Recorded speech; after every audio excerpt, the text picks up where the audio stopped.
Hello, Assalamu alaikum. This is Kamrujaman Robin and welcome to my channel OMG Grammar.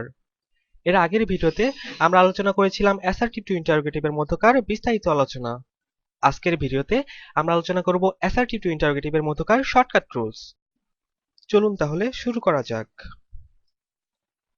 Assertive two interrogative shortcut rules.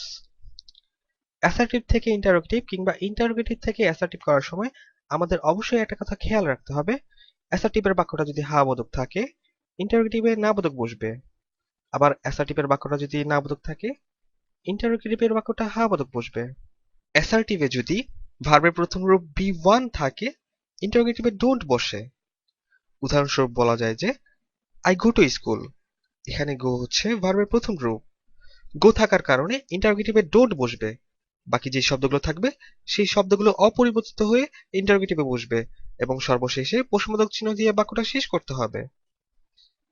এরপরে দেখুন, অ্যাসার্টিভে যদি ভার্বের প্রথম রূপের সাথে এস কিংবা ইএস থাকে, তাহলে এস কিংবা ইএস উঠে গিয়ে ইন্টারোগেটিভে ডাজ নট বসে। উদাহরণস্বরূপ বলা যায় যে হি স্পিক্স ইংলিশ।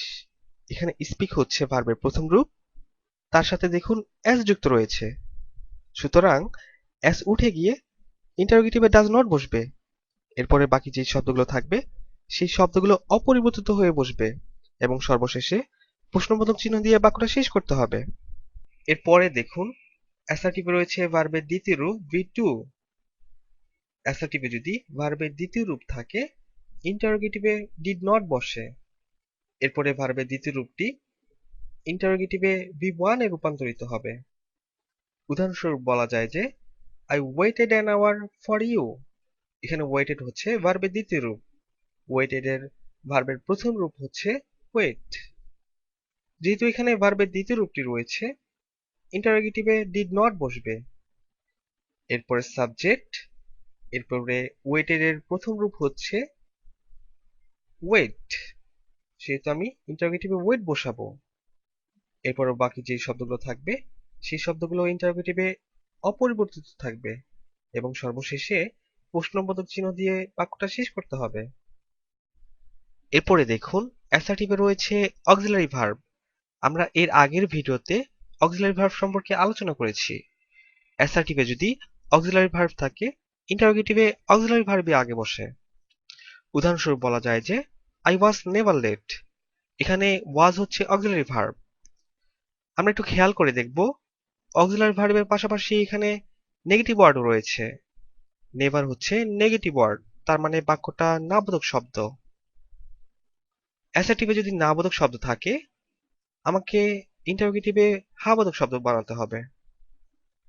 তাহলে আমরা এখন উত্তরটা বসাই। অক্সিলারি ভার্ব থাকলে অক্সিলারি ভার্বই আগে যেহেতু বসে, আমরা ওয়াজটা আগে বসাবো। এরপরে সাবজেক্ট, এরপরে নাবোধক শব্দ নেভার যদি থাকে, ইন্টারোগেটিভে এবার বসাতে হয়। এরপরে লেট, এরপরে প্রশ্নবোধক চিহ্ন দিয়ে বাক্যটি শেষ করতে হবে। এরপরে দেখুন, অ্যাসার্টিভে যদি এভরিবডি কিংবা এভরিওয়ান কিংবা অল যদি থাকে, ইন্টারোগেটিভে হু ডাজ নট বসে। উদাহরণস্বরূপ বলা যায় যে অল লাভস ফ্লাওয়ার। এখানে অল এবং ভার্বের সাথে এস থাকার কারণে অল এবং ভার্বের সাথে সেই এসটি উঠে গিয়ে হু ডাজ নটে রূপান্তরিত হবে। এরপরে বাকি থাকে লাভ ফ্লাওয়ার। লাভ ফ্লাওয়ারটি অপরিবর্তিত রূপে ইন্টারোগেটিভে বসবে এবং সর্বশেষে প্রশ্নবোধক চিহ্ন দিয়ে বাক্যটি শেষ করতে হবে। এরপরে আমরা দেখি, অ্যাসার্টিভে রয়েছে এভরি প্লাস নাউন।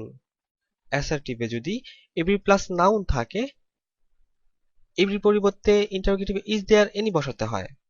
এরপরে নাউন, এরপরে এক্সট্রা ভাবে হু বসাতে হয়। উদাহরণস্বরূপ বলা যায় যে every Patriot loves his country. এখানে দেখুন, এভরি পরিবর্তে ইন্টারোগেটিভে ইজ দেয়ার এনি বসেছে। এরপরে নাউনটি, এরপরে এক্সট্রা ভাবে হু বসাতে হবে। এখন আমরা দেখি, এই অ্যাসার্টিভে ভার্বের সাথে এস যুক্ত রয়েছে, এই এসটা উঠে গিয়ে ডাজ নট এ রূপান্তরিত হবে। এরপর বাকি যে শব্দগুলো থাকবে সেই শব্দগুলো অপরিবর্তিত রূপে ইন্টারোগেটিভে বসবে এবং সর্বশেষে প্রশ্নবোধক চিহ্ন দিয়ে বাক্যটি শেষ করতে হবে। এরপরে দেখুন, অ্যাসার্টিভে যদি নো বডি কিংবা নোন কিংবা নো ওয়ান থাকে তাহলে ইন্টারোগেটিভে হু বসাতে হয়। উদাহরণস্বরূপ বলা যায় যে নো ওয়ান ক্যান বিট হিম। এখানে যদিও অক্সিলারি ভার্ব রয়েছে কিন্তু নো ওয়ান থাকার কারণে অক্সিলারি ভার্ব ইন্টারোগেটিভে আগে বসবে না। যেহেতু নো ওয়ান রয়েছে সেহেতু নো ওয়ান থাকার কারণে ইন্টারোগেটিভে হু বসবে। এরপরে বাকি যে শব্দগুলো থাকবে সেই শব্দগুলো অপরিবর্তিত রূপে ইন্টারোগেটিভে বসবে। এরপরে দেখুন, বাক্যের শুরুতে যদি নাথিং থাকে তাহলে হোয়াট বসে এবং মাঝখানে থাকলে এনিথিং বসে। উদাহরণস্বরূপ বলা যায় যে অ্যাসার্টিভে দেখুন নাথিং ক্যান রুইন হিম রয়েছে।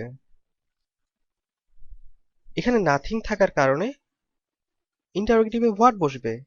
এরপরে বাকি যে শব্দগুলো থাকবে সেই শব্দগুলো অপরিবর্তিত রূপে ইন্টারোগেটিভে বসবে এবং সর্বশেষে প্রশ্নবোধক চিহ্ন দিয়ে বাক্যটি শেষ করতে হবে। পরবর্তীতে দেখুন অ্যাসার্টিভে রয়েছে I have nothing to do. এখানে নাথিং দেখুন মাঝখানে রয়েছে আর এর আগে রয়েছে হ্যাভ। আমরা জানি হ্যাভ অক্সিলারি ভার্ব, আর অক্সিলারি ভার্ব যদি থাকে তাহলে অক্সিলারি ভার্বই সবার আগে বসে। তাহলে আমরা ইন্টারোগেটিভে অক্সিলারি ভার্বটাই আগে বসাবো।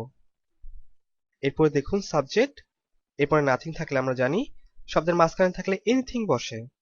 এরপরে বাকি যে শব্দগুলো থাকবে সেই শব্দগুলো অপরিবর্তিত রূপে ইন্টারোগেটিভে বসবে এবং সর্বশেষে প্রশ্নবোধক চিহ্ন দিয়ে বাক্যটি শেষ করতে হবে। এরপর সর্বশেষে দেখুন এখানে কিছু শব্দ রয়েছে যে শব্দগুলোর মাঝে অবশ্যই পরিবর্তন আনতে হবে। এখানে বাঁ পাশের শব্দগুলো হচ্ছে নাবোধক শব্দ এবং ডান পাশের শব্দগুলো হচ্ছে হাবোধক শব্দ।